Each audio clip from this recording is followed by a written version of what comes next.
In this video, we're going to take our basic level 1 wizard and go through the process of leveling them up through the School of Evocation in relation to the Arcane Traditions. So, the Evocation School is one of 8 schools that are available within Dungeons & Dragons 5th edition. And 5th edition is the first edition that forces you as a player to choose a school as part of the leveling process. Older editions allowed you to select an evocation school or select a specific school, but then there would, in some cases, be opposing schools that you could not learn spells from. Second edition is an example of that. Other editions kind of muddied the waters a little bit and made it very difficult for a wizard to really understand what it was that they could or could not choose as part of the spells. With 5th edition, it is crystal clear.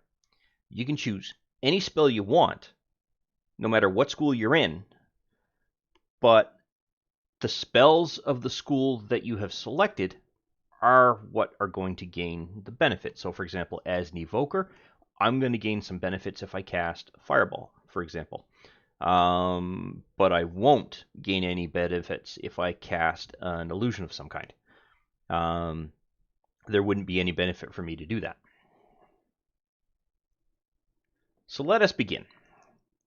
Now, there's a couple of things that we're going to want to take into account when we start leveling up, and that is the number of cantrips that we're going to know and the number of spell slots that we're going to achieve, as well as known spells as we go forward. The known spells, i.e. spells that we can learn, is usually a combination of your, and that's under here, it's not under there, usually a combination of your intelligence bonus, so in this case it's a +4, in conjunction with your character level, which is in this case a 1. So when we acquire level 2, we have the ability to actually learn an additional spell on top of the 6 that we're already or 5 we're already starting off with.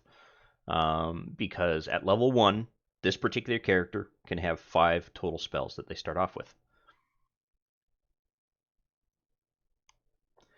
But in addition to that, each time you level up past level 1, you can add 2 additional wizard spells of your choice to your spellbook. It doesn't mean you get to prepare them, but it does mean that you get the ability to add them to the book. So when we level up this character to level 2, we'll be able to choose 2 additional spells, and they have to be of the same level that you can cast. And at level 2, that means that we can still only cast first level spells because we don't have any second level spell slots yet. And that means that we can choose 2 additional spells that are from the first level spell category here, and it doesn't matter whether it's an evocation spell or not an evocation spell. You won't get any benefit, as I've already stated, if you choose one that isn't, but that's really, it comes down to you. There are going to be a handful of spells that you'll want to be able to take full advantage of, like Burning Hands, for example, Lightning Bolt, Chromatic Orb. I don't believe Magic Missile is evocation. I could be wrong. Where's Magic Missile here? There it is.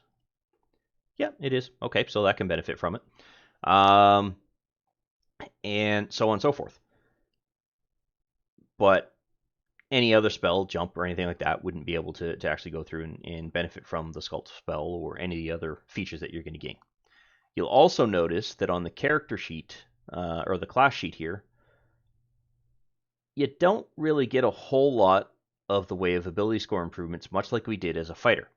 At fighter, for example, we got one at level 6, then we got another one at level, I believe it was level 8, so on and so forth. This one seems to skip them. That's because the fighters tend to be frontline, so they typically gain those ability score improvements to counter the fact that they're a frontline character in a lot of ways. Wizards, they're typically in the background. They typically are lobbing spells at range into parties or into NPC, stuff like that. And then once they've run out of range, then they start getting closer and closer and closer to the target that they're using spells on. So the requirement of ability score improvement isn't as dire or great, and you do get other benefits beside, and specifically around your spells. So I'm going to start and move this character up to level 2. And I can't remember who the gentleman was. It was a YouTube comment that was posted that there are 2 ways you can do it. You can drag it from here, like I've been doing, and dropping it into place when it comes to adding the class. The other option is to drag it from here and just simply drop it there. And in case you didn't catch that, I literally just dropped it over top of the level category here. And I literally just grabbed the eye and dropped it there. I didn't have to have the class open and drop it into place. Wasn't required. In this particular case, because of the videos, I leave that open so that we can see where things are going and use it as a reference sheet. Now, as we can see, when I dropped in the level 2 requirement, or level 2 level here, I got prompted for choosing the school that I want to choose. And there are 8 in the default, from Abjuration through to Transmutation, and then there's a 9th school that comes through from one of the supplements that I have, and that's called War Magic. So I'm not going to cover War Magic until I actually cover specializations for that particular supplement, and I can't remember which one actually provides it, but I can go. I think it might be Xanthar's or one of the others. So in this case, I need to choose Evocation, and boom. That part is done. We are now an evoker. And I've already renamed this as an evoker to show that. Nothing else changes around the background or the race, and nothing here was also changed. At level 2, we get that's our Arcane Tradition selection, and we get our 2 specialization features. Evocation Savant, and this is the one that allows you to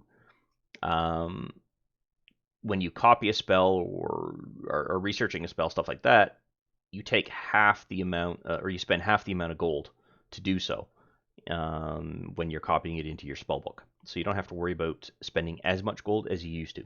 So instead of 100 gold, for example, then you spend 50 gold to actually copy that into your spell book. And then the second feature is the Sculpt spell.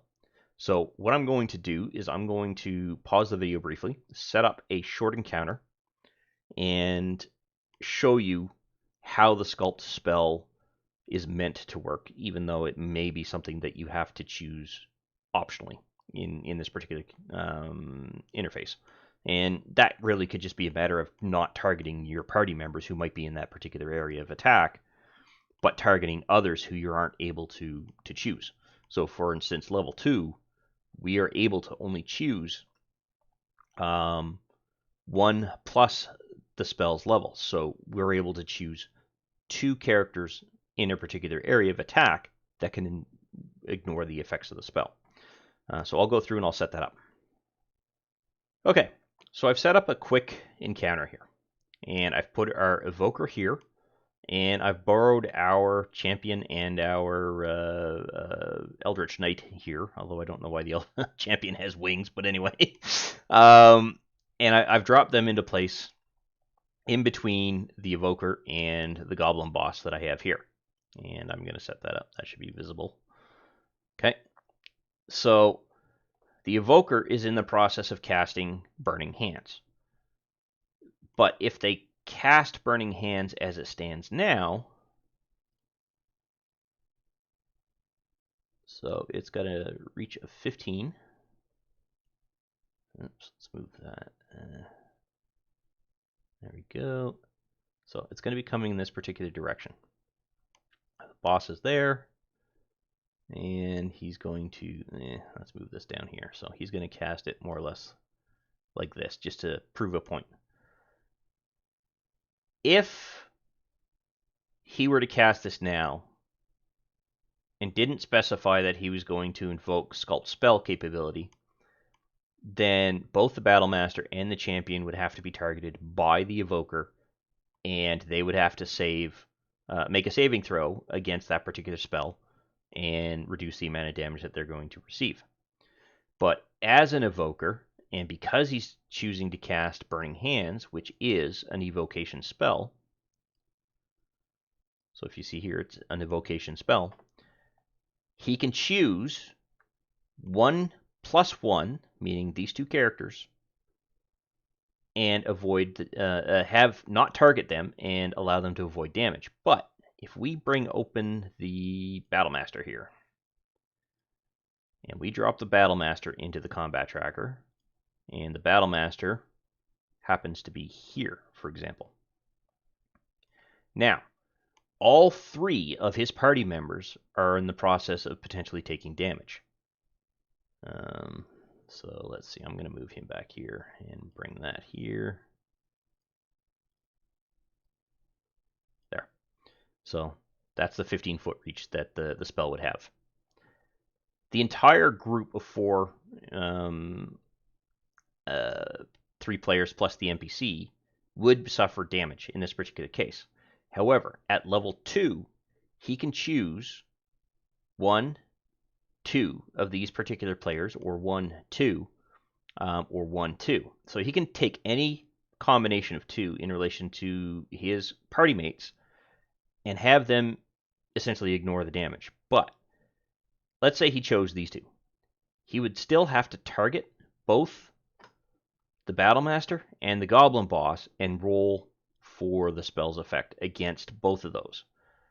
And the reason for that is because of the fact that he's only able to allow 2 people the ability to ignore the damage, because the spell is only a level 1 spell, and he can choose 1 person or 1 creature in addition to the level 1 spell to avoid the damage. And that's how that works. Now, if he had a level 2 spell, he could choose all 3 of his party mates. If he had an area of effect damage or spell that did damage to all 3, he could avoid or have them avoid taking damage as a result. And only the Goblin Boss would take damage. So this is one of the more complicated features that you can actually get, and it's one that players often overlook and forget about as part of that process of actually going through and casting spells. So it's one of the reasons why I like to focus on this particular spell and drive it home, or feature rather, and drive it home that yes, you can choose X players or X party mates up to the spell's level +1 and completely nullify the damage on that particular spell. So another perfect example of this it would be that, let's say this whole party is surrounded by I just completely moved that right off the window. Dang it. There is no way I'm getting that. I'm used to having 2 screens here, so there we go. All right. So let's see. I'm going to drag in several more boss mobs, and we'll just make the assumption that our little evoker has the ability to cast a fireball. All right. So let's see. Goblin 2, Goblin 3, Goblin 4, Goblin 5, Goblin 6. And I'll reiterate this when we get to the point. Totally didn't grab that Goblin 9. All right. So let's say this is the arrangement of the party, and the evoker has somehow managed to stay outside of this particular zone. So I'm going to get rid of this particular pointer. Clear pointers. I'm going to create a circle that is 20 foot in radius. 15. Okay. And let's say the spell is centered here. Now, by the time the evoker is able to cast the fireball, he or she will have the ability to choose all 3 of their party mates and have them completely ignore the damage from the fireball. So the groups that I would actually target wouldn't include the Battle Master, it would not include the Champion, or this Battle Master. Apparently I have two Battle Masters. I thought I had the Eldritch Knight here, but anyway. It would actually work out to be this. You would target all of the Goblin bosses and launch the fireball at a point over here, and when it blew up, it would ignore these three players and only affect the Goblin bosses themselves. So that's how Spell Sculpt works, and that's its intended purpose. When I first read that,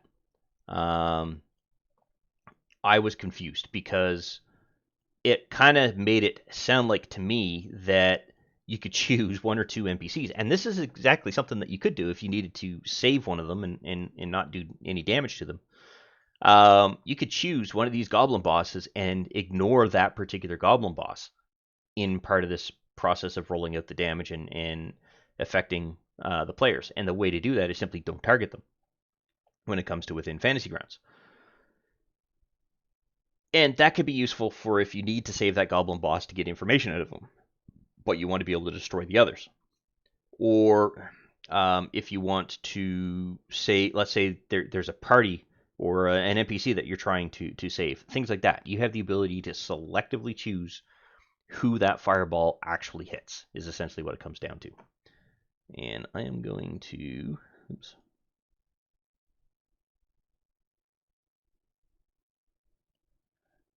Just clear everything out here. That's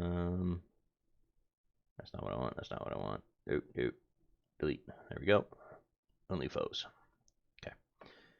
Okay. So just close that out so that we can actually see that. Now, the one thing that I still haven't done is I have not chosen the two spells that I want to add to the spell book.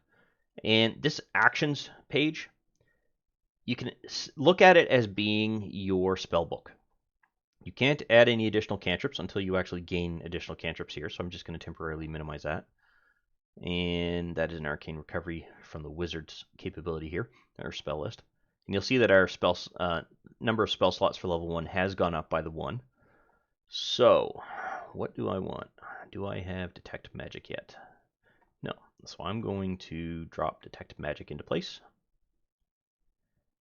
And I have Chromatic Orb. I have... Oh, I already had Detect Magic, so I did have that. Duh.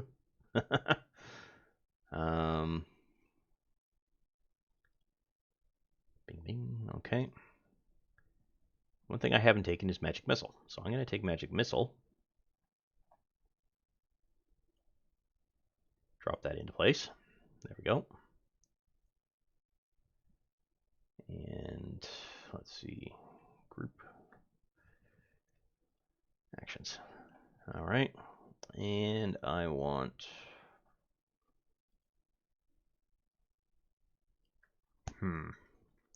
Sorry, I just bumped the microphone with my hand. I apologize. I will take Sleep. And you'll see that that's an enchantment spell. And again, with 5th edition, it doesn't matter. You can actually choose to take that spell, but out of all of the spells that you have here that will benefit from your Evocation schooling is Burning Hands, Chromatic Orb, and Magic Missile.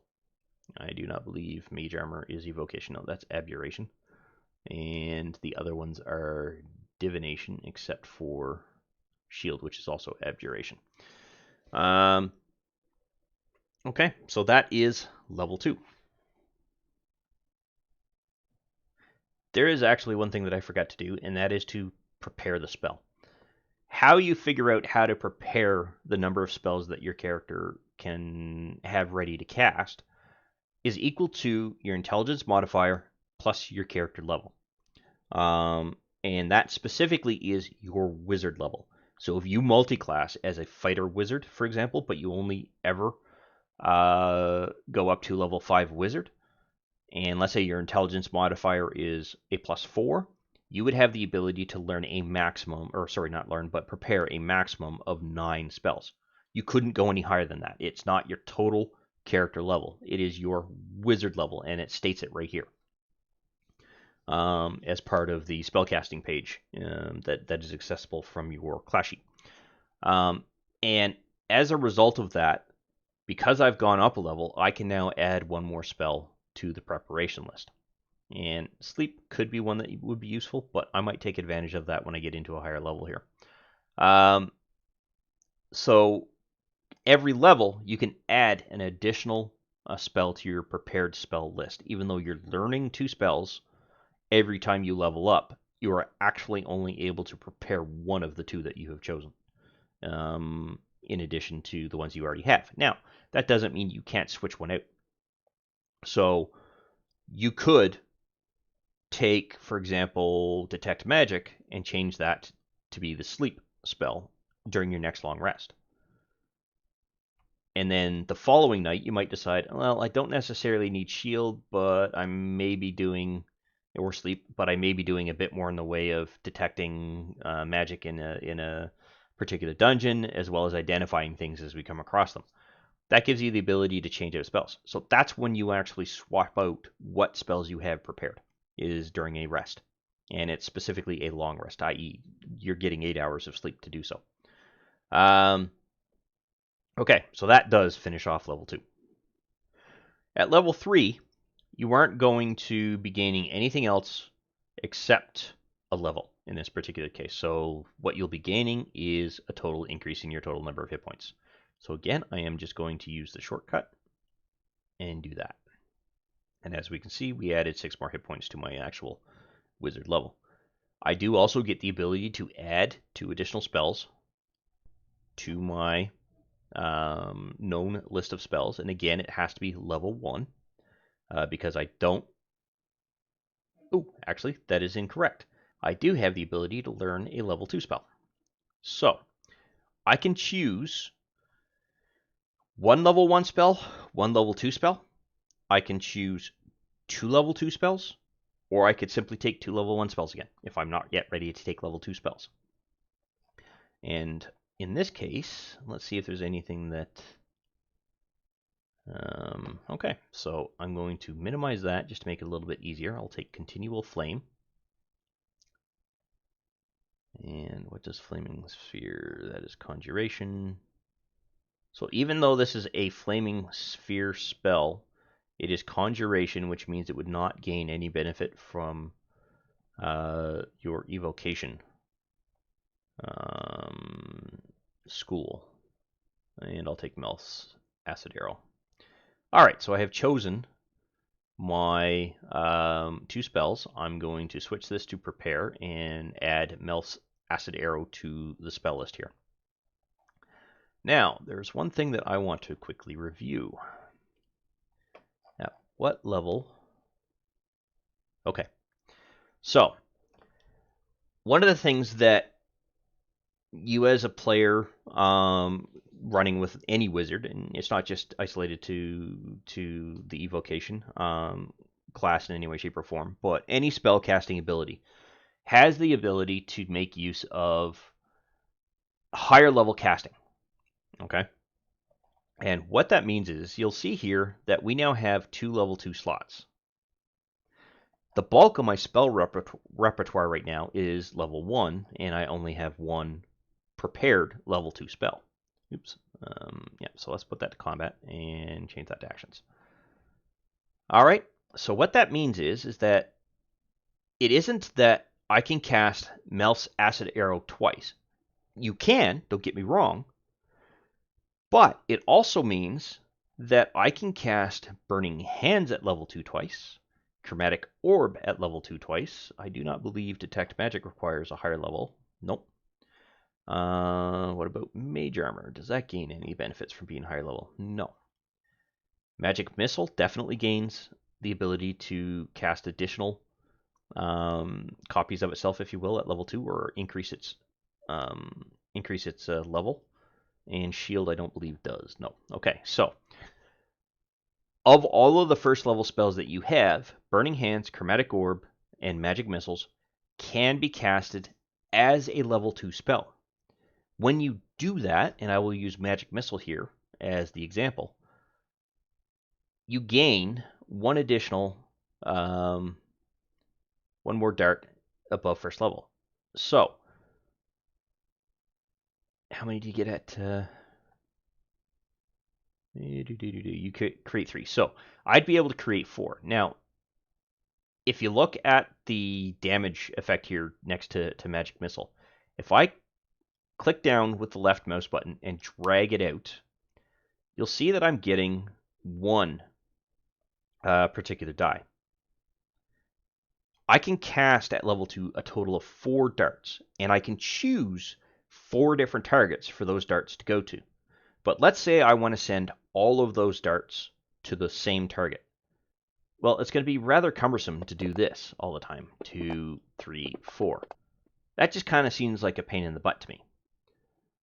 So if you left click, drag, and while the mouse is held down with your left mouse button, add 3 more die to it with the right mouse button. So if you right click and then fling it, you now have a total that's, you've essentially cast all 4 darts at the same target, and you can do the damage at that particular point. So you don't necessarily need to do that. Another option for you is if you regularly do that, you can add higher damage effects to this. So let's say, for instance, that you as a player quite regularly add or cast all of your magic missiles at the exact same target. Well, you don't necessarily want to have to hold this down and right-click 2 more times if you're not adding it to, or if you're not casting it at level 2, or adding a third dart in the event that you're casting it at level 2. What you can do is simply right-click, add an action, and you want a damage effect here. Okay, and click this little magnifying glass, and you get this that pops up. Click on the click on the edit list option here, and then click on add item, and take 3d4, and is that a +1 per dart? Yes. So you want to do a +3 per dart, and that is force damage. Now what you can see is that you as the player have made things a little bit easier for yourself. Because let's say, oops, I keep clicking that. Now let's say that you've chosen all 3 darts to go to the same target. You just click that, and it will go through and add all of the damage up and send that out or apply that to the target. Let's say that every once in a while you do cast this as a level 2 spell. You can now go add another action, do damage, edit this again. This time drag 4 die, and then your total bonus is 4, and it's force damage. Now all you have to do is simply click the 4d4 force damage option here, and then click your level 2 spell slot to indicate that it has been used. So these two would be choosing 1 target, 3 targets, 1 target at level 1, and 1 target at level 2. This one here, if you decide to cast it as at a level 2 spell, it gives you the option to choose up to 4 targets. Well, you might send 3 darts to one and then 1 to the other. Or you might decide to send 2 and 2. So you can add an additional option in here to do any number of combinations that you wish to choose. And then all you have to do is click on the damage effect that is appropriate for the situation you're making use of here. And that's literally it. So that is level 3. And at level 4, we're going to gain our first cantrip increase, and we're going to gain an additional slot for our level 2 spell, and we've already gained an additional slot for level 1. Okay, so level 4, and I don't believe this comes into play just yet. No, that comes into play at level 6. So level 4, we're going to gain our first ability score improvement, and I've covered this extensively in the fighter videos thus far, but because I like to keep these as contained as possible, I'll still cover it here so that you don't have to go watch those if you don't want to. But I do encourage you to do so. They're informative. There are other things that I discuss in that. So I'm going to level up to level 4. All right. Now, what this means, what the ability score increase means, is one of 2 to 3 things. And the reason why I say 2 to 3 is the third option. There are some DMs that won't allow you to make use of it. And it runs like this. Your first 2 options are as follows. 1, you can take one of your ability scores, and in this case, as an evoker, it might be wise to make use of your intelligence modifier and increase that by +2. And that's what you can do. The second option is to take 2 ability scores and increase them by 1. And so I could take, for example, my Constitution and Intelligence score and increase each of these by 1. Now I'll gain a +3 here, and I will gain no additional change here because it's only going to go to a 19. I don't think 19 gets a +5. I'm not entirely certain on that. Let's just confirm. Nope. So, oops, 18. All right. But if I add one particular point here, the Constitution will go up to a +3 bonus. What that means is that at level 4, if I do decide to increase my Constitution up by 1 point to the point where it goes and adds that extra bonus, I can increase the total number of hit points I have by 4. So there'd be a +1 modifier change here, times 4, because it would be 4th level wizard, gives you 4. And in the Dungeon Master, or in the Player's Handbook Guide, sorry, it does state that if you increase your abilities and that a change your total number of hit points that you would have gained throughout the course of leveling through, you are allowed to go and capture those points and add them to your actual hit point total. And that's where that comes into play, and that's what that means. If somehow I had 4 points available that I could apply, so I took this right up to 19, I would get a +4 bonus here, which means I'd be adding 2 points to the overall Constitution bonus. So it would be 2 times 4, although not at this level, but 2 times 4 means I could add 8 hit points to the total here. But because you're only getting 2 total hit ability points that you can add here, you would only go up to +17, which is still a +2 if I'm not mistaken. I think it's +18 is where you get the +4. So sorry, it would go to a +3 here, not a +2. Okay. The third option is where DMs might have an issue with this. And 5th edition introduces I suppose it wasn't really introduced with 5th edition, but 5th edition has the ability for you as a player to take feats. And what a feat is a special feature, if you will. And it will go under your abilities tab, and it goes into this top category that we currently have empty here. So for example, you might decide to take Elemental Adept in this particular case, and you could probably choose Fire due to the sheer number of fire spells that an evoker can choose, and you would gain the benefits of this particular feature on any spell that you choose to cast that falls under the same elemental sphere that you have selected as your Adept capability. That could be one of the things that I choose early on, instead of doing an attribute increase, because right now my intelligence is high enough that I'm happy with that for the moment. And all of my spells are going to gain a benefit as a result of that. But at the same time, I might decide to add the +2 to the intelligence, gain the bonus of the +5 here, and that allows me to prepare an additional spell on top of the additional spell that I'm going to be able to prepare because of my level increase. All right. So at level 4, I can prepare a total of 8 spells. If I take my intelligence up to 20, that gives me a +5 bonus. That means I can now prepare 9 total spells. And that's how that particular process works. It's not that you get to choose an additional spell on top of the spells that you're going to gain per level. That is a hard, fast 2 spells per level limit. But it does increase the number of spells you can actually prepare. So I will take Elemental Adept later as we get to our next ability score improvement, just to show you how that's going to work. And in this one, I will do the +2 bonus to the intelligence to show you the preparation change that you would have to make.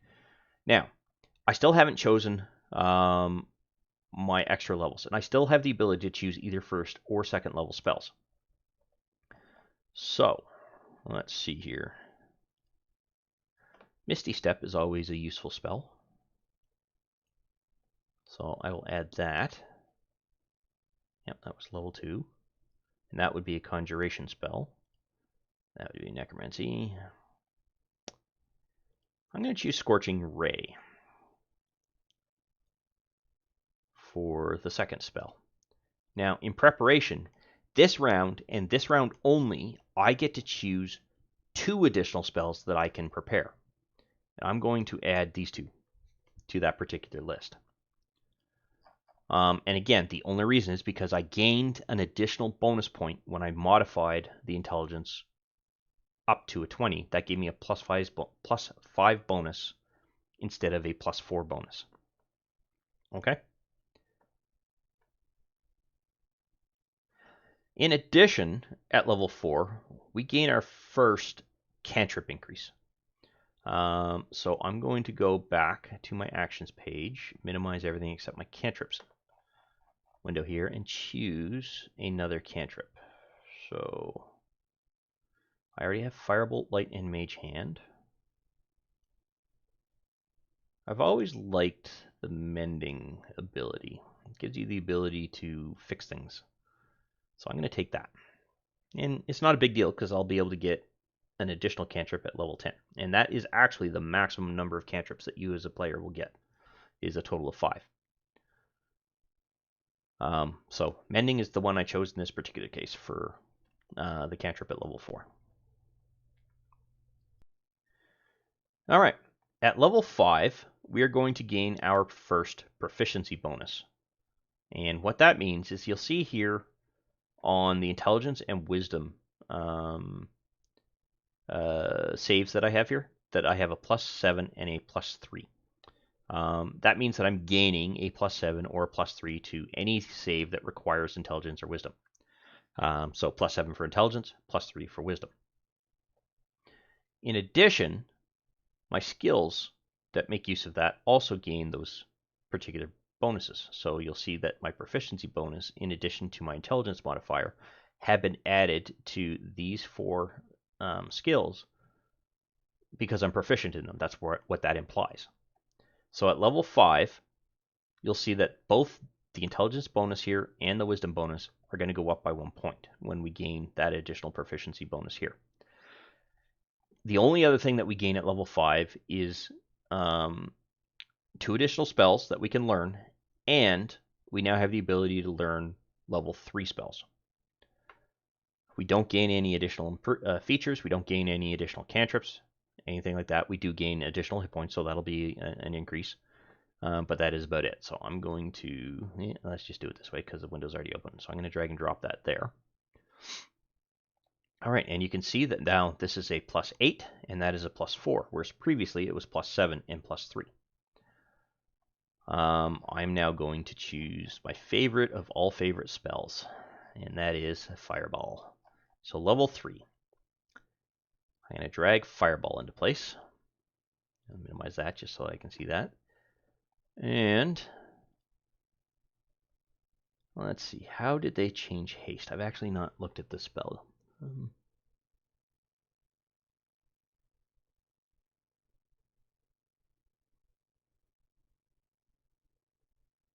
Okay. Wow. Haste is no longer as powerful as it used to be. And the other one I'm going to take is Lightning Bolt, just because I like throwing lightning bolts and fireballs. Okay, so I have added my 2 spells. I get to prepare one of those. So I'm going to prepare the Fireball. And I don't need to be doing any detect magic, so I'm going to prepare. So that is a perfect example of when you can actually do a preparation change, but this is under the assumption that I've taken a long rest as a result. And in my campaign, or rather in any of my campaigns, you as a player won't gain a level unless you're in a town or I'm doing milestone leveling and you've reached a particular milestone and are in a safe zone. That's when you will gain levels.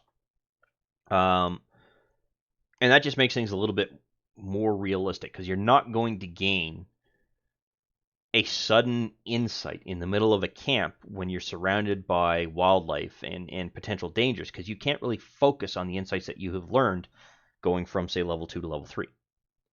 When you're in town, rested in a town that is safe for you to rest in, that's when you're going to sit down and you're going to reflect on all of the things that you learned between level 2 to level 3, and that's when you're going to gain that level.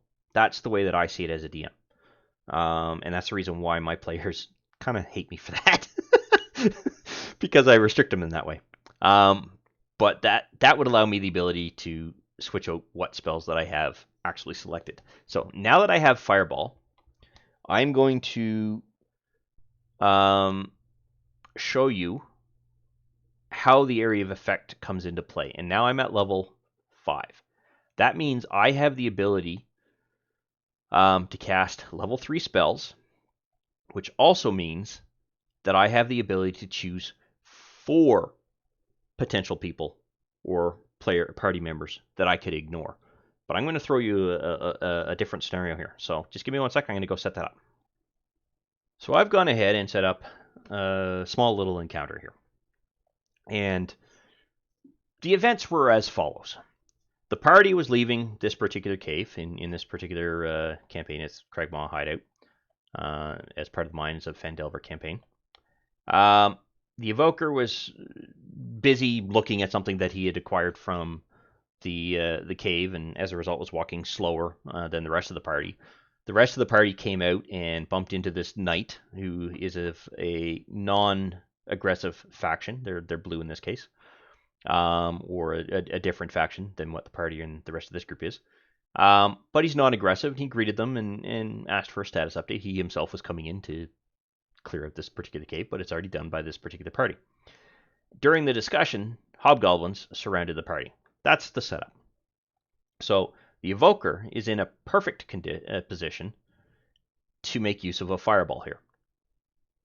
And what that means is that he or she can choose to ignore the Knight, the Battlemaster, the Eldritch Knight, and the Champion as part of that spell sculpt capability, such that the Fireball would only damage all of the hobgoblins surrounding him. So if I go through and, oops, I had this guy for some reason selected. If I go ahead and select the Evoker, I can now simply click on all 4 of these particular, or all 12 of these particular hobgoblins, and then go and I'm just going to drag and drop the Evoker there. So you can see I've got all of the hobgoblins targeted. Load up his character sheet, go to the Actions tab, and just minimize those so I don't need those. Cast the Fireball. A lot of them saved. Actually, I think all of them saved. Nope, a couple failed. Yeah, so there are quite a few failures here.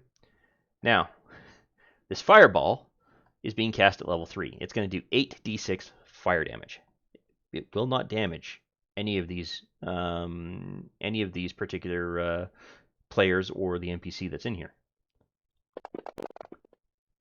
Wow, that's a pants roll. Still took out quite a few of the hobgoblins. Actually, it took them all out. And you can see that because they're now all unconscious.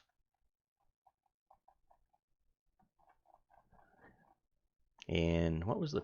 oh, I'm hiding the damage here, so... actually, no, I'm not. There's the damage. So I did a total of 27 points of damage. And it went through and did damage to all of these particular hobgoblins. I've just saved this particular group in the middle with 1 spell, without even harming them, despite the fact that the Fireball would have been centered pretty close to around the middle part of that party there. Although probably a little bit further so that it wouldn't hit himself. But he could actually choose himself as part of that selection as well, I do believe. As a DM, I would allow you to choose yourself as part of that. Although I think an Evoker is automatically doesn't take damage from their own spell, but I may have to look into that. Wow, that's one bubbly sound of glass of water there. Anyway, okay, so that just goes to show. Well, actually, there's an easier way to do that. Delete all foes. And the middle part here is left unscathed. So that is how the spell sculpt capability works. Now, one thing I haven't done yet is I have not added this as an actual action to the action page here. I don't know if it'll go in, and it will fall under powers. But why I would ask you as a player to add that is because when you click that, I see. They are now making use of the Sculpt spell capability. And you see here, I can't click on that. It doesn't give me anything. But if I open that here or drag it over, come on, drag it over. When I do that, I can now, if the DM asks, oh, what does that spell do? Rather than the DM having to go find it, they can just link that particular, the player can link that particular feature into there, and then the DM can open it and go, I see, okay. So a DM's not going to know everything off as they start out. So that kind of capability is kind of useful for a player to be able to do. In addition, it's not quite a power. It is, oops, I don't need to change that. It is a group, or it is part of the Evocation school. So I would probably update the power or the group that is going to get thrown into something called the Evoker. That way it's easy to find. And I didn't do that earlier because I wanted to show the effects of it here. So this itself doesn't have an immediate effect. As you can see, there's no effect action, damage action, casting roll, whatever. But you can click here to tell the DM that you're using it. And that's generally why I, as a DM, would require a player to put it there. Okay, so that is, I believe it was level 5. Yes, that is level 5. Actually, we're not quite done with level 5. I totally forgot. At level 5, certain cantrips gain the ability to do additional damage. And if you hover over the damage roll here for Firebolt, you'll see that it does 1d10 of fire damage. Well, at level 5, the spell's damage is increased to 2d10, and you gain an additional increase at level 11 and at 17. So it makes sense at this point for you as the player to modify the total damage that that's going to do. And you do that by clicking this magnifying glass here and clicking on this magnifying glass that shows up next to the damage roll. And here's what, there are two ways you can do this. You can not modify this as a player and then just simply click down with the left mouse button, and while holding it, drag it out of the spot that's there. Right click once and add that additional dice, and then roll the damage as you normally would have, rather than just simply clicking on this, which would just give you the one die. Or you can make the modification and add an additional d10 to this, and literally all you have to do is grab a d10 and drop it into place. Well, I thank you for rolling across the screen. And that's going to do the exact same thing. So you can see here on the Actions tab that the 2d10 fire damage has increased, which gives you the ability to now just simply click and you get the 2d10. So there's two ways that you can do it. I'll let you as a player decide how you're going to do that. And probably work it out with the DM as well. They might encourage you to actually go through that. But you can see none of the other cantrips here have that ability, and we don't gain our 5th cantrip until level 10. So that is how you increase that particular effect of a particular cantrip, and that works for clerics. I do some of their spells increase as they level up, or their cantrips level up. Evokers, sorcerers, mages, warlocks, I do believe they all get cantrips that would increase at that level. Okay, so now we're done with level 5. Okay, level 6, things get a little bit more complicated. And the reason for that is, once again, we're gaining 2 additional spells. So let's deal with that first. So let's go back to... Oh. If you're curious what these 2 little buttons down here are, you can actually collapse all of the spells and then just simply expand out the level that you want. So I'm going to take Fly. And let's see here.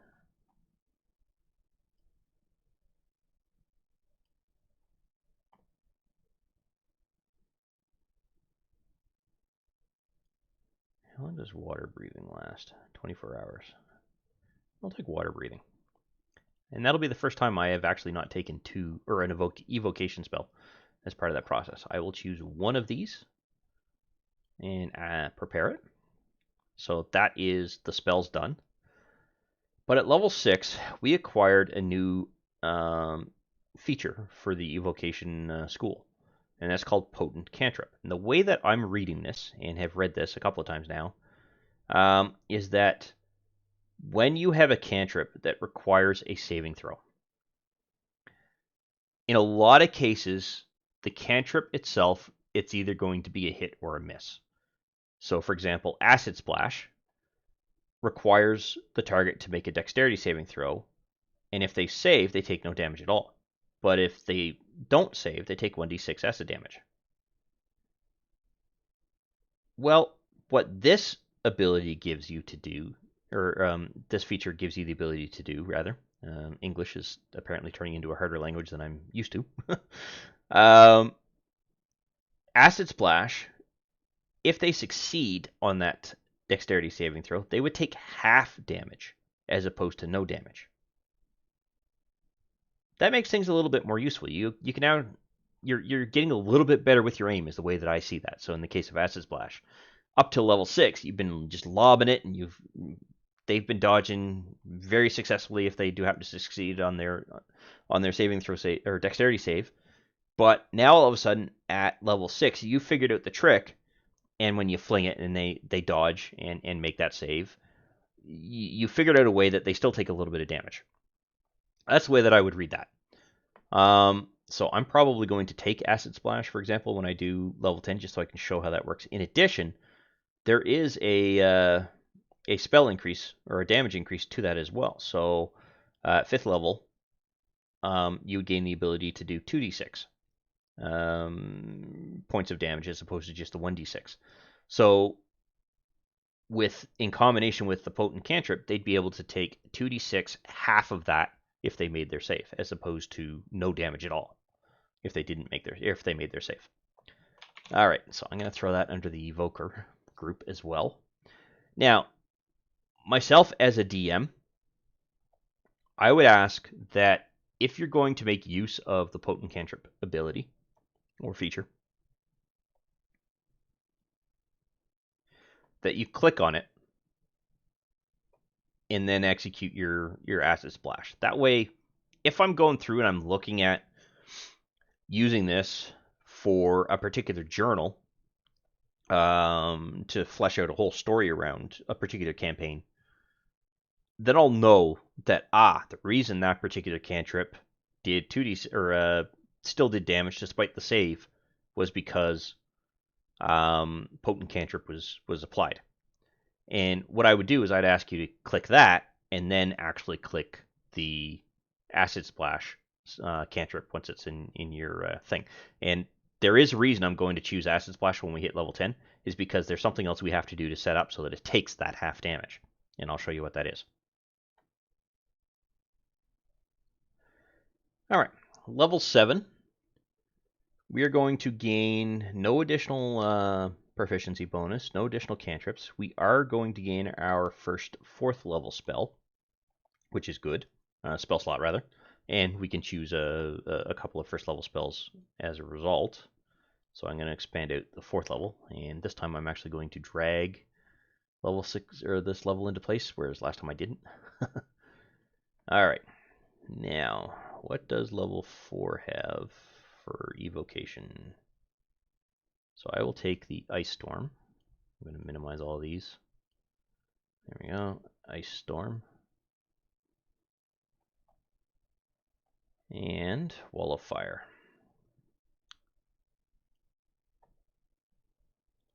And I'm going to prepare Wall of Fire.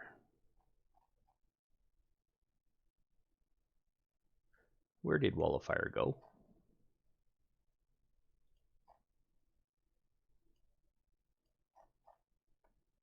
Wow.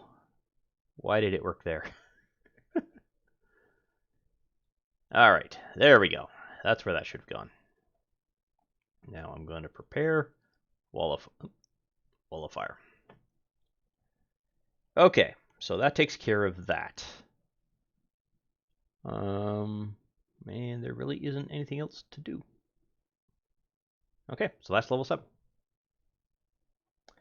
At level 8, we are going to gain our next ability score improvement, and I'm going to take that feat that I explained earlier as part of that process so that I can show you that. All right, so level 8, drop that into place.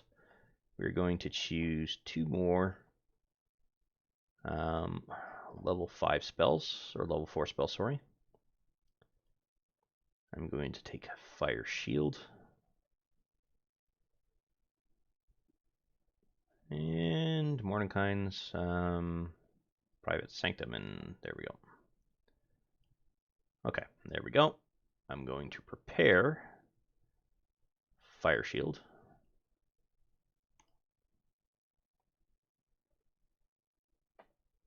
Okay, and I'm going to take that feat as opposed to increasing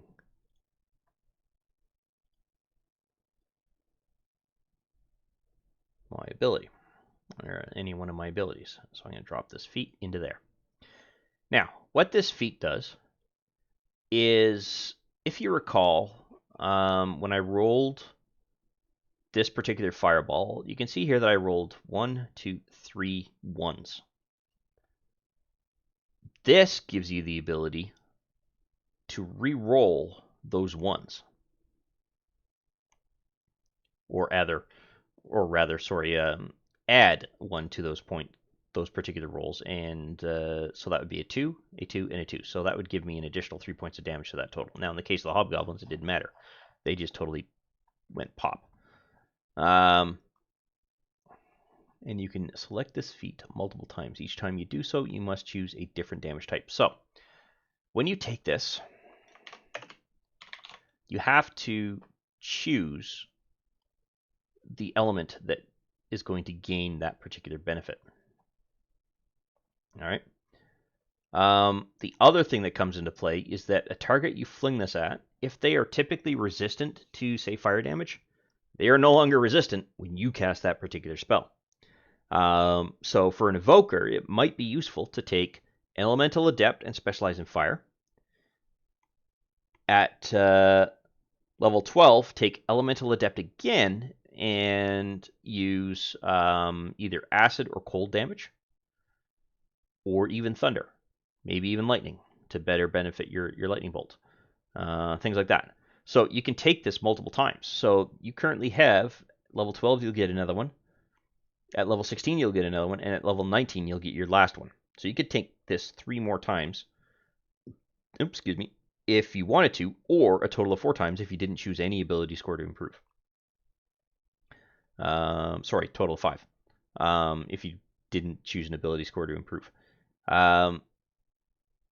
So that's how that would gain a little bit of a benefit. So instead of, say, a creature that's resistant to fire taking half the damage or resisting half the damage, when you fling a fireball at them, they will now take the full effects of that particular fireball, or half the effect of the fireball instead of a quarter of the effect of the fireball.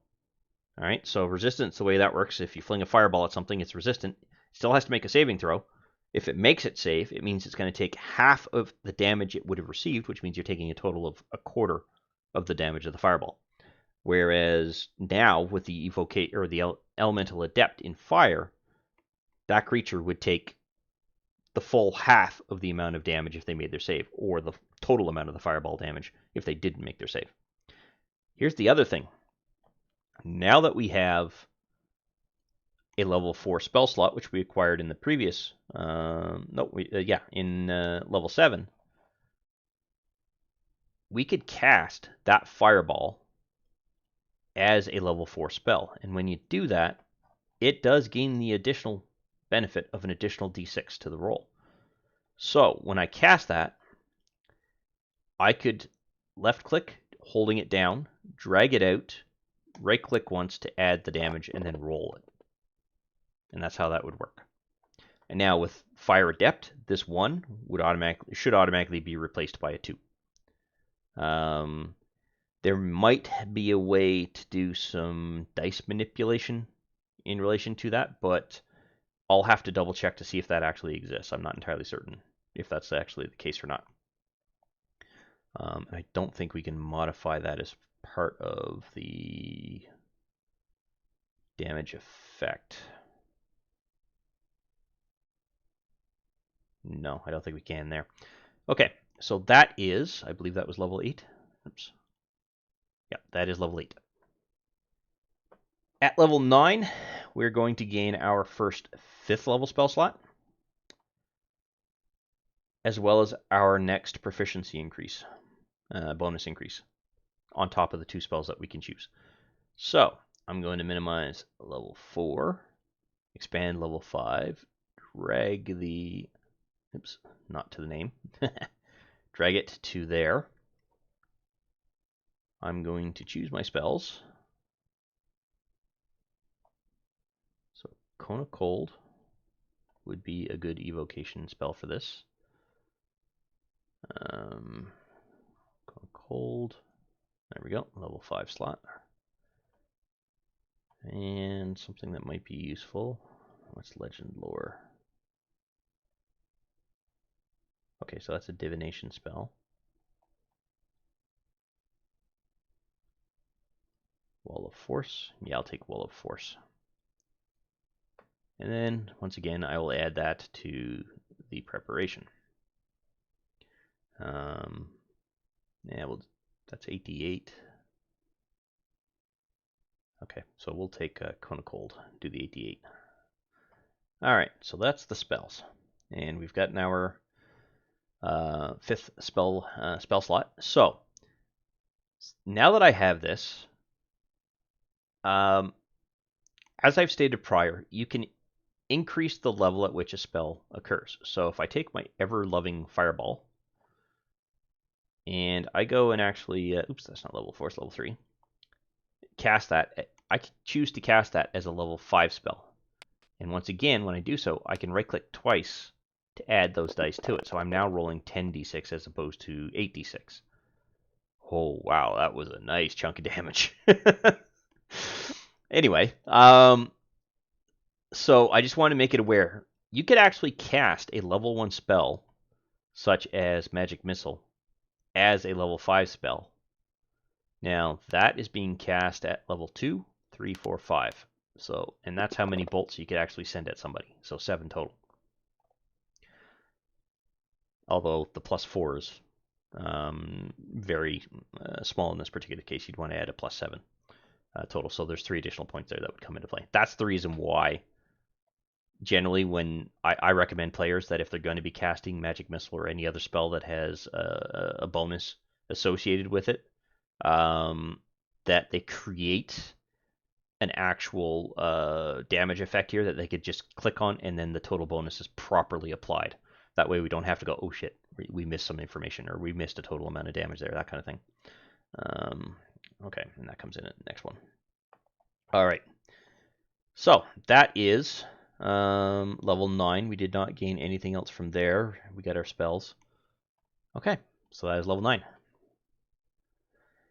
At level 10, we are going to gain our next cantrip and our next arcane feature in addition to our next 5th level spell slot and 2 additional spells that we can take. So, let's deal with the spells. Get those out of the way first. They're generally, actually, let's drag the level into place first so that I don't forget and go, oh, why am I looking at level 9 on a level 11 video? Or segment of the video. Okay. So hold monster can be quite useful. actions, minimize that. Minimize 3. This is level 5. There we go. And dominate person can sometimes be quite useful. All right, prepare. Let's go for Wall of Force. Okay, now, as promised, I'm going to choose Acid Splash for the cantrip.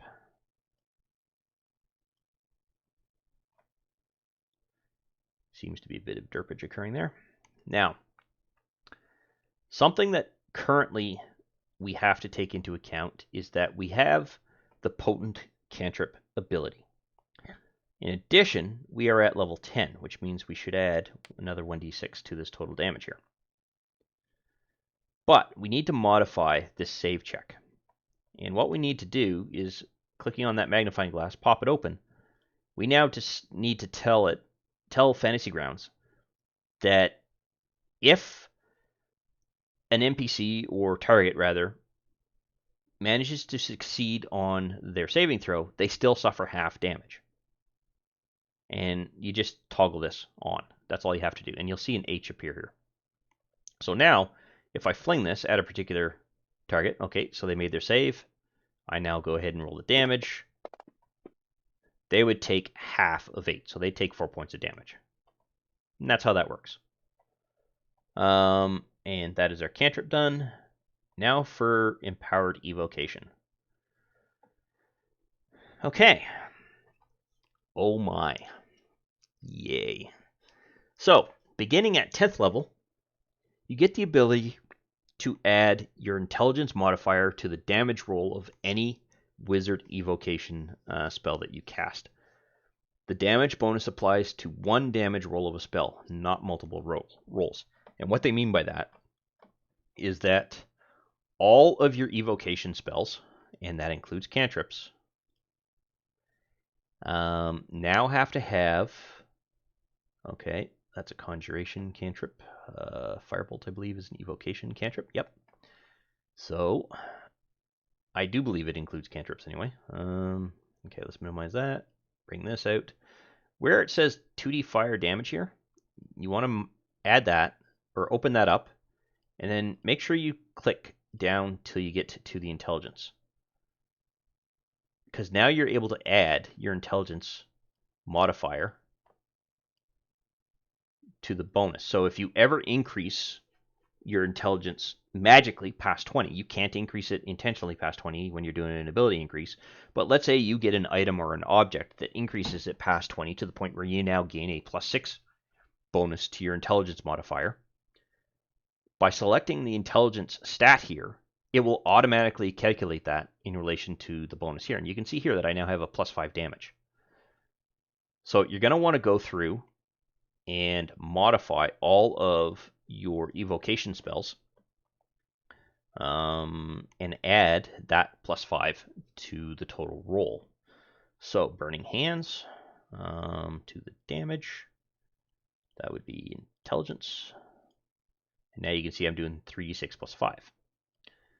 Chromatic Orb, you're going to have to modify all of these in order to have them go through and apply the effects. So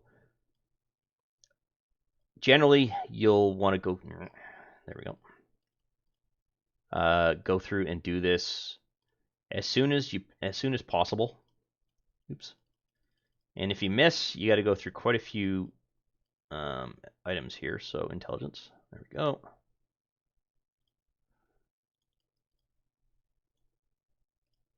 There we go. And this is going to be, oh crap, this is going to be the most time-consuming part of this particular level, is going through and identifying all of your evocation spells and modifying all of their damage rolls. Okay, so that takes care of Chromatic Orb, Magic Missile, and now your bonuses are now going to apply to each of these rolls.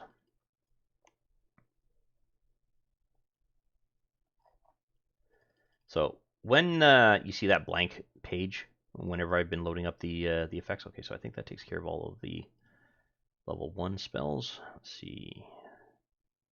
Continual Flame is Evocation. Okay, so that's nothing. Damage here.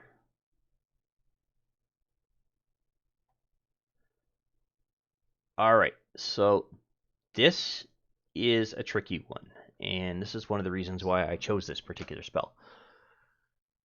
With Melf's Acid Arrow, when you actually go through and connect or hit a particular target with this particular spell, not only do you do the initial amount of damage to it, but there's an effect that comes into play for the next round where they take additional damage. That doesn't get the intelligence modifier bonus. It's only the actual initial attack. So I just wanted to make sure that I pointed that out. And there we go. Intelligence.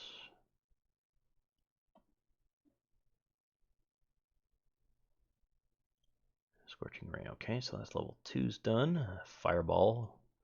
We'll get a nice little bonus now of +5.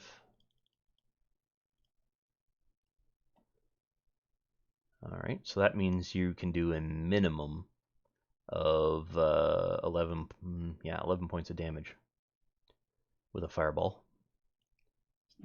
Pants damage, but still pretty good. Lightning bolt. Same with lightning bolt. Oops. Intelligence. All right, there we go. Okay, so that takes care of the level 3 spells. And as you can see, it's not taking a whole lot of time to go through and do this. And okay, intelligence.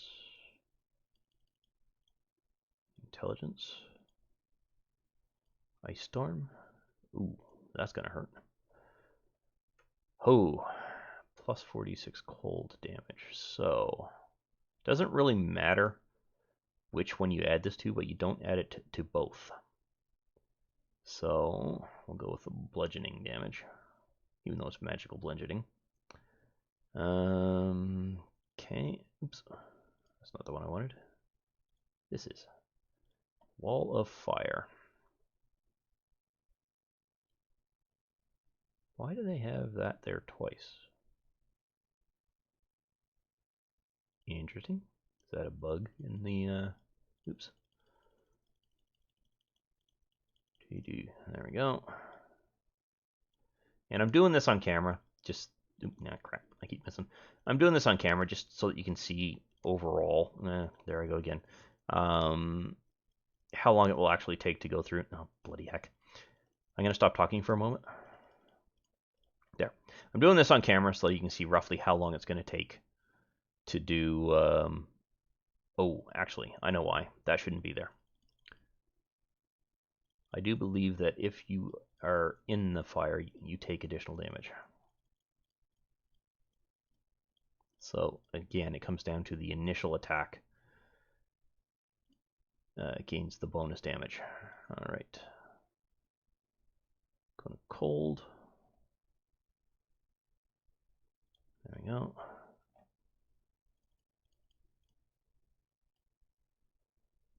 All right, so that's kind of cold dealt with. Dominate person doesn't get it. Oops. And this is why I'm saying that some spells don't gain benefits to this. Okay, so that's Wall of Force, so there's no damage there. That's the only one with damage. Okay, so we're done. We'll have to make sure that as we add higher level spells that do evocation damage, that we add that +5 to it. Oops, I didn't actually want to close that.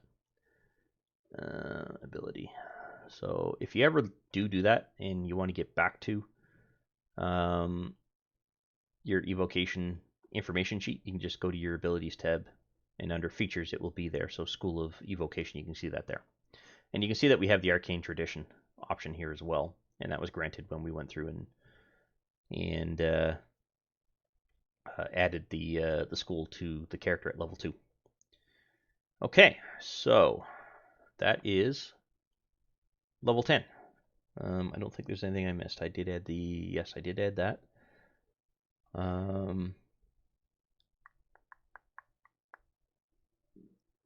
Okay, so we are up to level 11, and level 11 is where we get our next cantrip increase in damage, in addition to our levels, spell levels here. So I'm going to scroll this down a little bit so we can get to our next.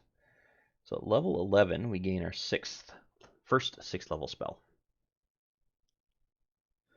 Okay, level 11. I'm going to drag this into place. Drop that down. So we are going to get our next spell slot here for 6th level. So we now are able to cast level 6 spells. And I'm just going to drop that into place. So Chain Lightning, definitely taking that. And what else is here?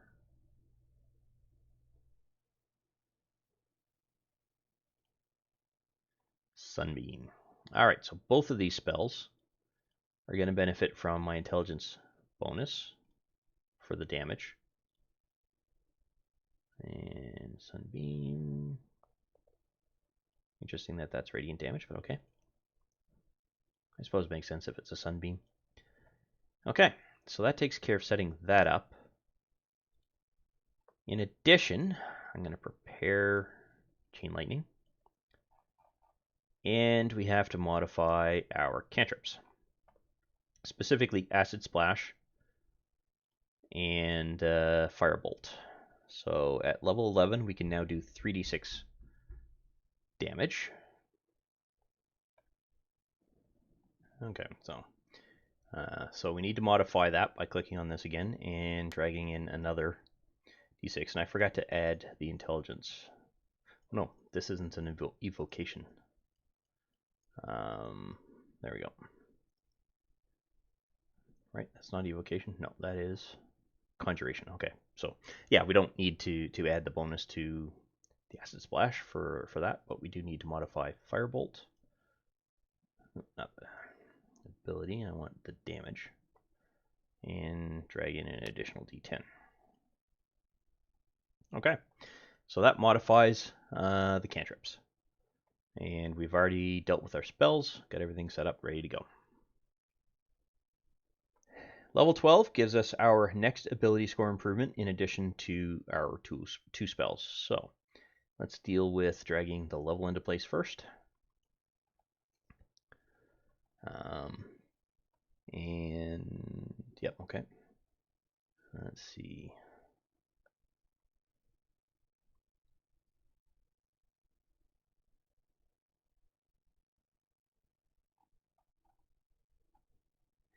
Arcane Gate could be useful. Minimize that.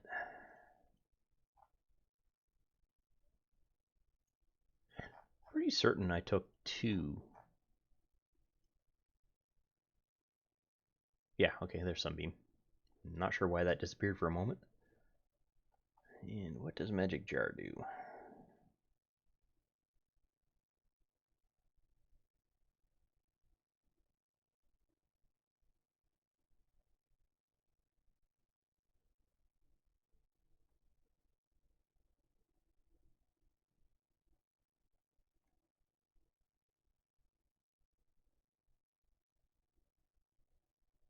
Okay, that could be interesting for looking through at various things, scouting ahead, that kind of thing. All right. So we are level 12. We did not get another level 6 spell slot. In fact, you'll see that we don't really get another 6 spell slot until we get way down here. Okay. And our ability score improvement. I am going to, seeing as wisdom is kind of important here, I'm going to add 2 to wisdom. All right. So that takes care of level 12. Sorry, I did forget to prepare the spell, so I just did that for level 12. So now that's done. All right, level 13, we gain our next proficiency bonus And so I might as well drop that into place. You can see here now we're getting a +10 and a +7 to our intelligence and wisdom saves. And we also gain the ability to learn additional spells here. So up to level 6. It doesn't have to be a level 6. Flesh to Stone could be useful.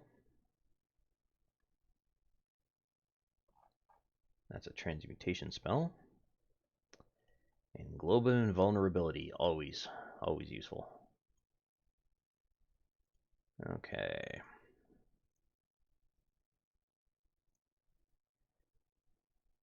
Okay, so that takes care of level 13. Actually, do we get a... Oh, no, it doesn't. We actually do get a 7th level spell, so I'm actually going to remove those 2 spells that I just took. Flesh to Stone and Global Invulnerability, and I'm going to see what level 7 has here.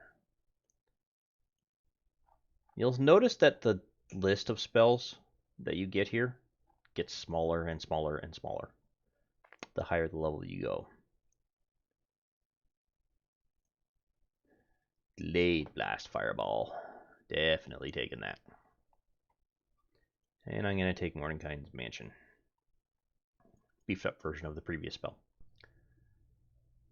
Okay, and I'm going to prepare Delayed Blast Fireball. Alright, now I am done with this particular level. Level 14 is going to give us our last Arcane Tradition feature that we are going to be able to make use of. Okay, and we don't gain anything else there. And level 14, we don't gain any additional spell slots for level 7.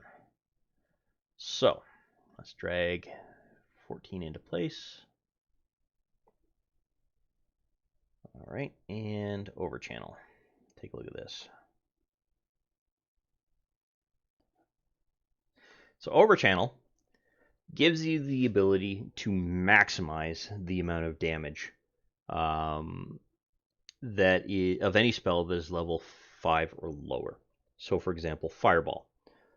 You could have it do the maximum amount of damage that Fireball spell could actually do, as long as you cast it at 5 or lower. So if you were to try to cast it at level 6, you would not be able to make use of the Overchannel ability.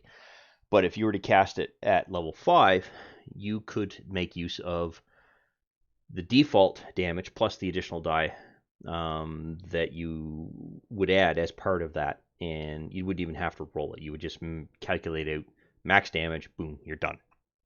But there are some side effects with this particular feature. If you decide to maximize the amount of damage of another spell that you're going to cast, you will suffer 2d12 necrotic damage on your second use of this feature. If you use it again, so it's now your third use, you will suffer 3d12 necrotic damage for each level of the spell. And what that means is that if you cast a spell as a level 5 spell, you would have to roll 2d12 times 5 damage and take that total amount of necrotic damage. So, let's see. Let's add this to here. And let's see if it gives us... it did not throw it there. Okay, so it threw it under powers. So this is Evoker. So it goes under the Evoker subcategory here. And as you can see here, it does already have the damage effect there. And this really should be to target self. So I'm not sure. Yeah, you just essentially have to drag it and drop it onto yourself for that. Now, the one thing that I am not 100% clear on in the way that I actually will play it is that if you cast a level 3 spell as level 5, in my opinion, you would be casting that as level 5. Therefore, you would have to roll 10d12 necrotic damage for each level of the spell. So what that would mean is that you would take this for a level 3 spell. You'd be rolling 6d12 necrotic damage. Level 4 spell, 8d6 necrotic damage. And for a level 5 spell, 10d6 necrotic damage. That could kill you. That is a lot of damage. And if you look here, we only have 86 hit points. That right there is half our damage. But 10d12 means that you could actually do more damage than you have hit points if all of these rolls were much better.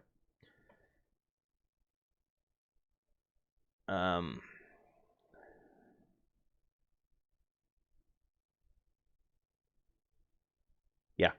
So if you execute this again, as let's say you're using it for the 3rd time that particular day and you haven't yet rested, then you're not doing 12 or 2d12 points of damage per round or per cast. You're doing 3d12. And so at level 1, you'd be doing 3d12. Level 2, you'd be doing 6d12. Level 3, you're doing 9d12. Level 4, you're doing 12d12. And at level 5, you're doing 15d12 of damage to yourself. That one hurt. That was 91 hit points of damage. That would have knocked you out. So that is how this particular overchannel ability works. And you'll want to go through and set up maybe some additional effects for the various spell levels that you might go through and use, and maybe even set up the fact that you might run the risk of doing it more than 2 times in a given day. Okay, so that is the overchannel ability, and that is how I as a DM would play it. Now, we are level 14 if I'm not mistaken. Correct. So we don't gain any additional spells, we don't gain anything else up here. Alright, so that is the end of level 14. Level 15, we gain really just our ability to cast level 8 spells and the ability to have 2 additional spells. So I'm going to drag this into place. And I'm going to look at the level 8 spell list here. Okay.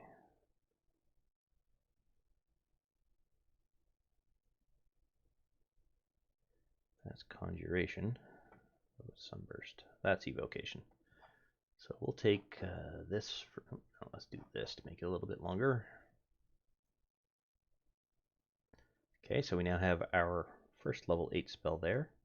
And this one would benefit from our intelligence stat.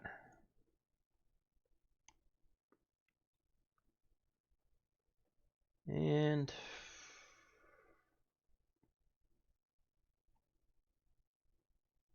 let's take Anti-Magic Field. And what we should see is that we now have 2 spells here. So yes. Okay. And I'm going to prepare Sunburst. That is the spell I want to see someone roll damage on it one day. All right. So that is level 15. Level 16, we get our second last ability score improvement. And I am going to choose to once again just simply modify the wisdom up by 2. And the reason for that is that these saving throws are critical. And they could potentially mean life or death in a lot of ways. Now, granted, I could go for Constitution increase, but I've done that in the other video, so I want to show how things like this actually work when it comes to other stats. What else do we get at level 16 here? Nothing there. Nothing there, but we do get our ability to choose 2 more spells. So I'm actually going to choose, I think it was level 6, if I'm not mistaken. Or was it level 7? No, it was level 6. There were 2 here that I think, yeah, Flesh to Stone. I'm going to choose those. And the other one was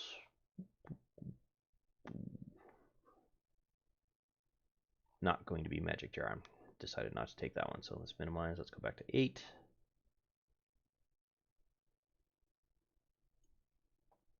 That would be Transmutation. Never really liked Clone, but eh. Incendiary Clown.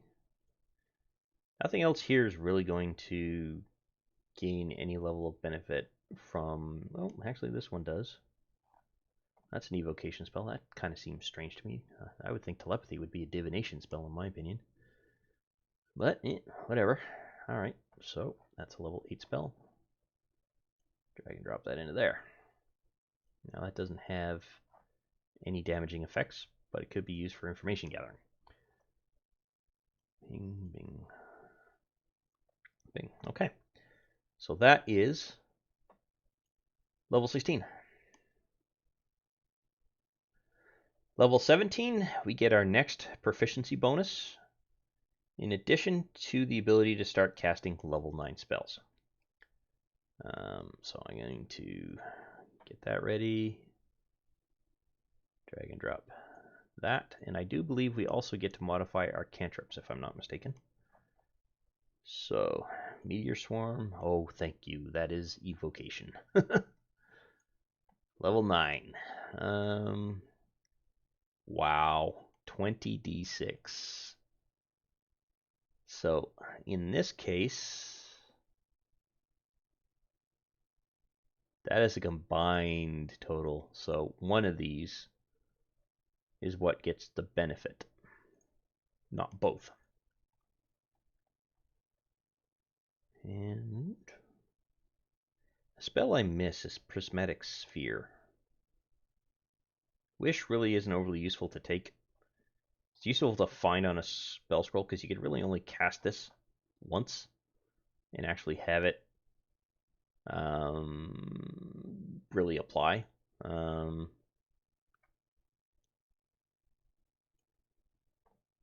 there's Prismatic Wall. This Evocation? No, that's Abjuration, but that's... there we go. So that's Prismatic Wall, not Prismatic Sphere. Okay, but as you can see, it can be quite quite painful. 10d6 fire. Why is that specific to cold? So 10 die 6 of damage there, and then there's effects and all that jazz. All right, so that is level 17 for that, and let's just confirm on the cantrips. So, oops, level, there we go, 17. Yes, level 17, you get your 4d6. So you make your modification to your damage here. Drag in another 1d6 here. Now you're doing 4d6 of damage, and I believe this gives your 4th d10 for your cantrip. Okay, so that is level 17. All right, so level 18, we gain a wizardry spell, or wizardry feature here. And this is a pretty nice one. So I'm going to drop that into place. I'm going to choose True Polymorph for my level 9 spell. And what the heck is weird?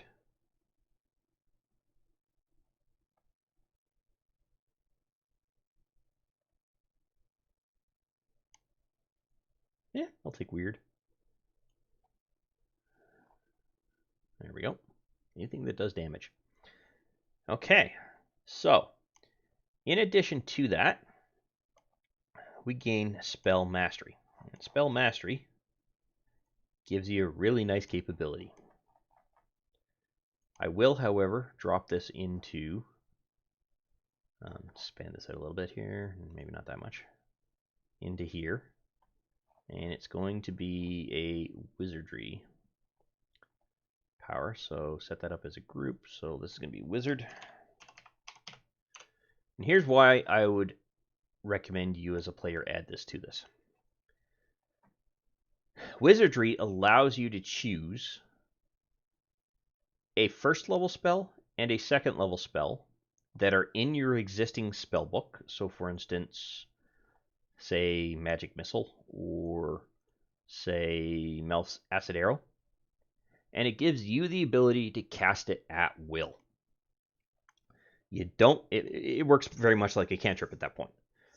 But if you wish to change which spells you are doing that, you have to take you literally have to study for 8 hours to be able to do so. So when you're going to cast Melf's Acid Arrow, if that's the one that you chose, for example, I would ask that you click on the Spell Mastery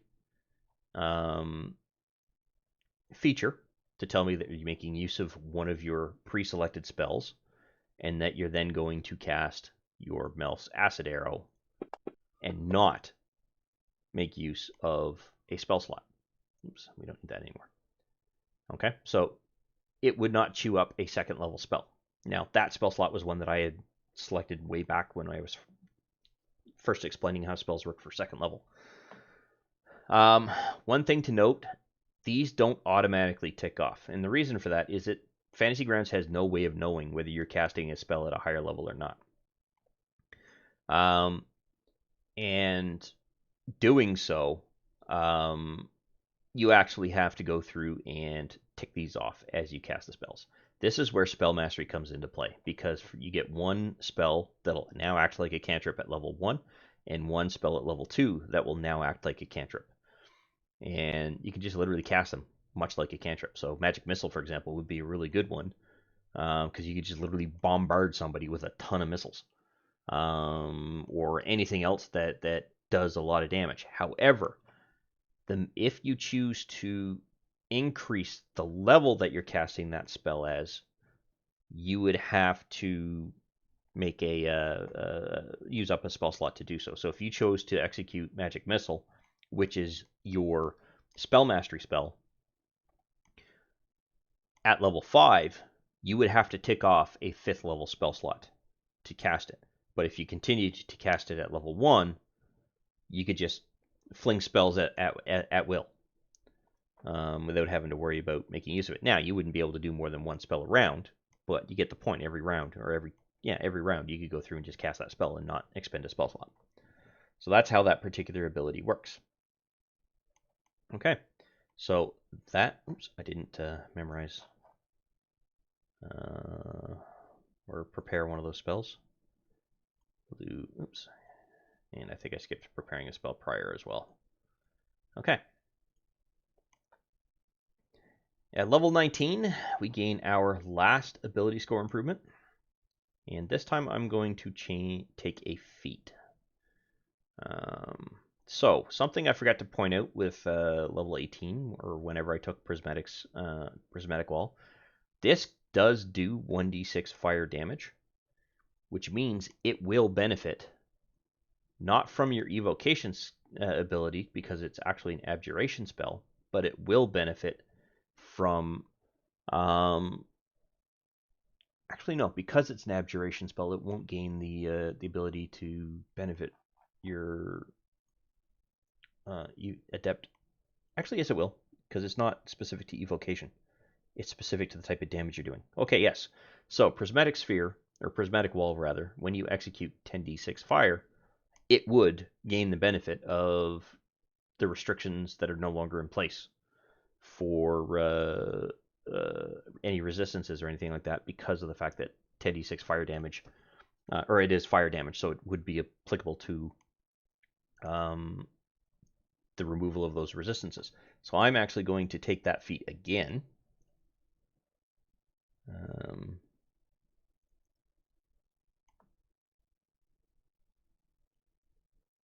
And this time I am going to choose Lightning.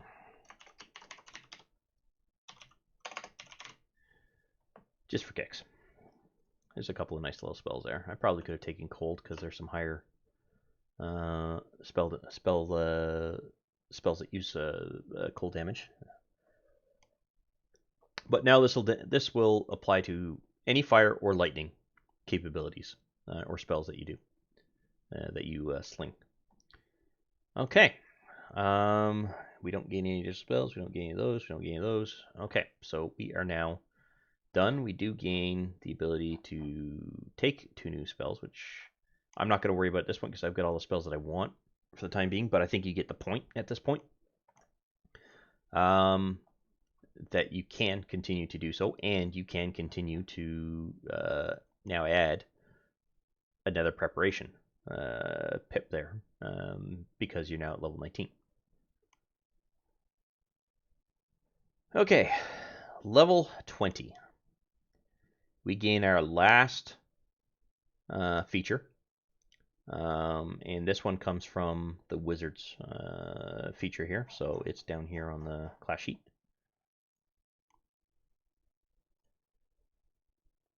All right, and I will drag this into place first. And what the signature spell does is it allows you to now choose 2 third-level spells. I'm going to give you 2 guesses as to which ones I'm going to choose. And they no longer count towards your prepared spells category. So they would be, have you guessed it yet? Fireball rather, and Fly. In this particular case would be the 2 that I would choose. And what that allows me to do is cast Fireball once per day without it expending a spell slot. Same with Fly. I can now cast it once per day without it expending a spell slot. And finally, I can now prepare 2 additional spells. So even though these are ticked as prepared, they no longer count towards your prepared spells list. So you don't need to worry about having those 2 prepared. You can literally cast them at will for your ability to execute them. However, if you want to cast them at a higher level, so you want to cast it at level 4, level 5, level 6, you would still require the ability to make use of a spell slot. But otherwise, it does not expend a spell slot when you cast it. And it says so right here. So we've now finished with the Evoker. With this particular school, we saw how it gained how evocation spells gained additional advantages over top of other schools for spells that you had. In addition, it goes to show that there's a bit of a mix between the evocation school when it comes to its features, as well as the actual base class, in this case the wizardry class, once you get up to the higher levels. We've shown that it has fewer ability score improvements, but they're no less powerful than what you get as a fighter, for example. And we have shown that you gain all your spell slots when you apply them, and so on and so forth, in addition to when you have to increase your cantrip damage capabilities as well.